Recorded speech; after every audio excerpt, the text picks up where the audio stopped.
Baik Sobat Pelatihan yang berbahagia, beberapa pertemuan yang kemarin kita sudah belajar beberapa hal penting tentang asesmen pembelajaran. Apakah sudah bisa dipahami?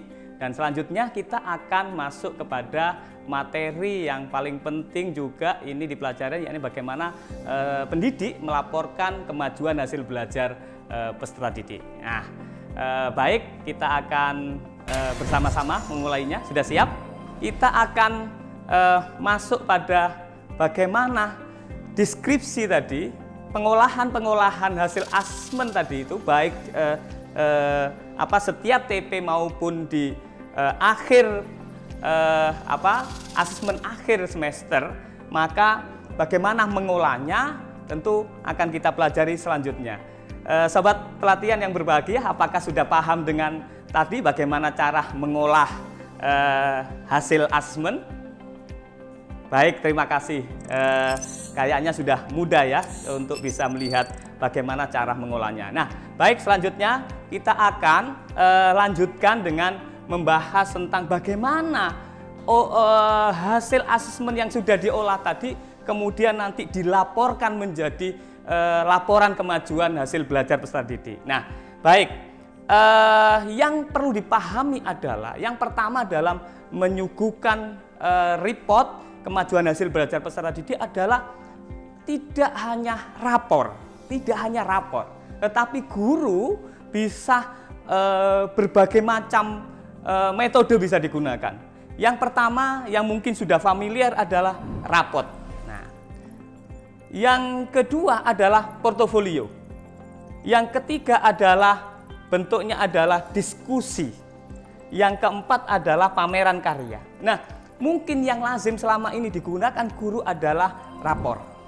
Nah, dalam kurikulum pada kurikulum Merdeka ini diharapkan nanti guru memiliki opsi, memiliki pilihan tidak hanya rapor, tetapi kadang rapor itu bisa lebih, orang tua lebih bisa mengetahui tentang kemajuan belajar siswa didukung dengan yang lainnya, baik portofolio maupun hasil karya anaknya, dan juga dengan ketika melakukan diskusi-diskusi. Nah, ini yang menjadi pembeda di kurikulum Merdeka ini. Artinya guru memiliki kewenangan yang tinggi untuk bagaimana menjelaskan, mereport terkait dengan hasil kemajuan hasil belajar peserta didik. Nah, baik sahabat pelatihan yang berbahagia, contohnya seperti apa ini masing-masing kita bisa lihat. Nah, ketika membuat bentuknya raport, ada beberapa hal penting yang bisa perlu diperhatikan oleh seorang guru. Yang pertama adalah hal-hal yang menjadi komponen penting di dalam isi raport itu. Nah, apa saja? Ini sudah mafhum saya kira para guru, ada 10 ini. Nah, apakah nanti peserta didik itu dianggap sudah misalnya yang paling menentukan apakah bisa melanjutkan pada semester atau kelas selanjutnya adalah mempertimbangkan tentang 10 hal ini. Nah, yang pertama identitas peserta didik, ini saya kira. Nah, nilai ini yang menjadi tadi yang panjang kita diskusikan. Ada deskripsinya, ada ini komponen-komponen yang ada, catatan guru, ada presensi, dan ini yang menjadi pertimbangan ketika menentukan terkait dengan yang ada di isi rapor. Nah, contohnya seperti ini. Nah, jadi yang membedakan adalah sekarang di kurikulum Merdeka ini nilai akhir itu adalah nilai yang mengintegrasikan 3 aspek atau domain dalam pembelajaran, baik sikap, keterampilan maupun pengetahuan menjadi satu nilai akhir. Nah, dan kemudian ada deskripsinya. Ini yang gambaran bagaimana raport yang ada pada kurikulum Merdeka. Nah, selanjutnya kita bisa lihat ketika report yang lainnya, bentuk yang lainnya adalah portofolio. Portofolio ini kita bisa banyak bentuknya gitu. Apakah itu dalam bentuk kumpulan dokumen, gambar, metrik dan sebagainya yang itu merupakan hasil-hasil karya dalam proses pembelajaran yang dilakukan oleh anak didik ya.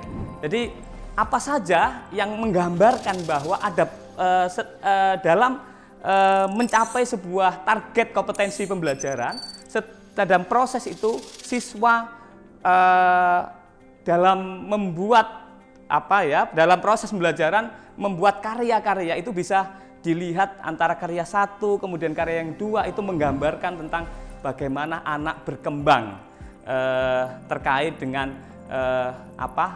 pelajaran yang sudah dipelajari di kelas. Nah, yang selanjutnya adalah ada dalam bentuk diskusi. Ini yang menjadi suatu yang baru di kurikulum Merdeka.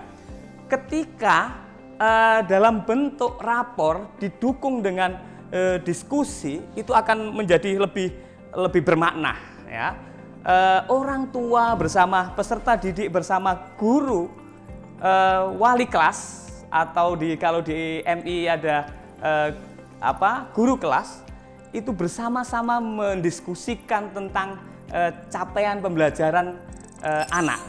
Bagaimana secara bersama-sama anak juga hadir, bisa dikonfirmasi, bisa ditanyai, orang tua juga bisa bertanya, guru juga saling mencoba bersama-sama terkait dengan apakah anak selama 1 semester itu perkembangan belajarnya seperti apa. Ini adalah ketika melakukan konferensi atau diskusi. Nah, ada juga menggunakan dengan pameran karya. Ini juga sangat luar biasa.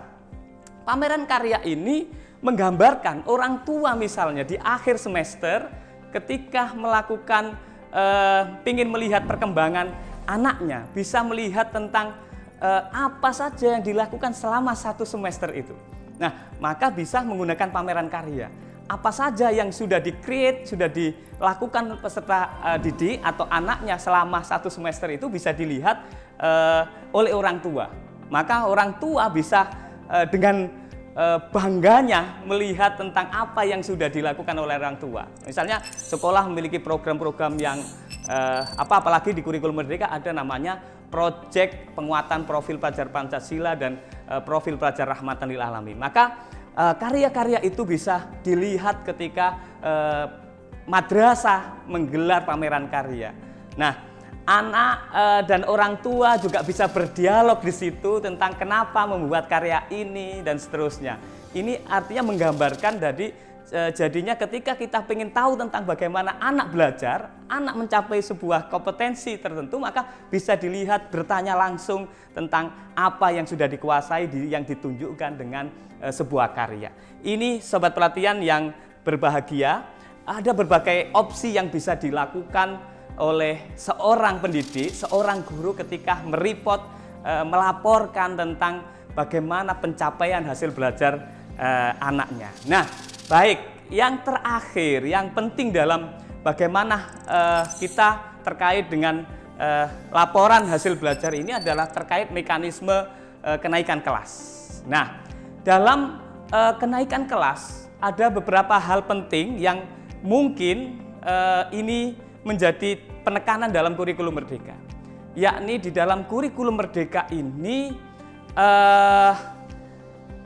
karena konsep yang dikembangkan adalah prinsip mastery learning, bahwa anak dipandu, didampingi untuk mencapai sebuah kompetensi tertentu, maka ketika di kurikulum Merdeka menetapkan adanya fase, ini memberi ruang bagi guru memanfaatkan untuk mengintervensi bagaimana cara anak mencapai target itu.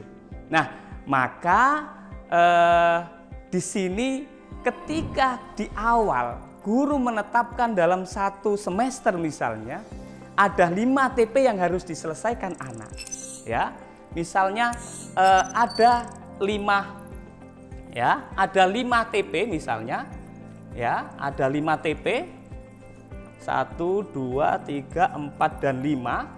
Ketika seorang anak, ya, beberapa anak baru menyelesaikan 3 TP, nah 3 saja, apakah, pertanyaannya penting, apakah anak pada akhir semester dan belum menyelesaikan TP yang ke-4 dan 5, diperkenankan naik kelas. Nah, otorisasi terkait dengan kenaikan kelas ini diberikan kewenangan kepada satuan pendidikan, diberikan kepada guru. Gurulah yang lebih tahu tentang anak. Tetapi poinnya adalah ketika anak dalam satu fase ini masih dikasih kesempatan untuk melanjutkan ke jenjang semester selanjutnya. Nah, ini masih bisa melanjutkan dengan catatan TP yang 4 dan 5 ini nanti juga menjadi tekanan untuk bisa juga dicapai oleh peserta didik dalam semester selanjutnya. Ini yang penting, menjadi catatan penting ketika terkait dengan kenaikan kelas. Artinya setiap peserta didik memiliki kecepatan belajar yang berbeda-beda.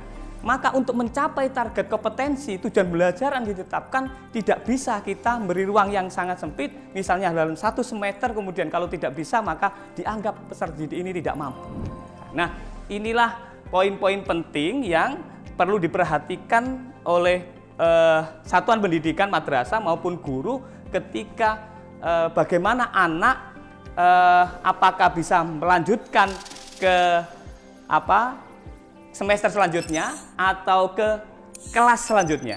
Jadi meskipun kalau itu tadi semester, kelas pun masih dikasih kesempatan. Kelas ada 10 TP misalnya di kelas 1, siswa masih tersisa ada 2 TP, maka seorang guru bisa saja menaikkan anak ke kelas 2, tetapi nanti beberapa TP yang masih belum terselesaikan nanti dikomunikasikan dengan guru di kelas 2. Inilah pentingnya dalam kurikulum Merdeka, guru satu dengan yang lainnya melakukan kolaborasi untuk mengawal bagaimana ketercapaian belajar peserta didik. Inilah yang penting yang perlu diperhatikan ketika bagaimana siswa mencapai pembelajaran yang ditargetkan. Sobat pelatihan yang dirahmati oleh Allah, setidaknya itu yang kita pelajari, yakni ada berapa tadi yang sudah kita pelajari. Yang pertama kita sudah belajar terkait dengan bagaimana konsep dasar asesmen pembelajaran pada kurikulum Merdeka, dan yang kedua kita sudah bagaimana merencanakannya, sudah belajar tentang itu, dan yang ketiga kita sudah belajar bagaimana mengolah asesmen itu. Dan yang keempat dilanjutkan bagaimana melaporkan hasil asesmen itu menjadi laporan capaian pembelajaran atau juga rapot. Nah, sobat pelatihan yang berbahagia, lengkap sudah 4 poin penting yang sudah kita pelajari dalam asesmen pembelajaran pada kurikulum Merdeka ini.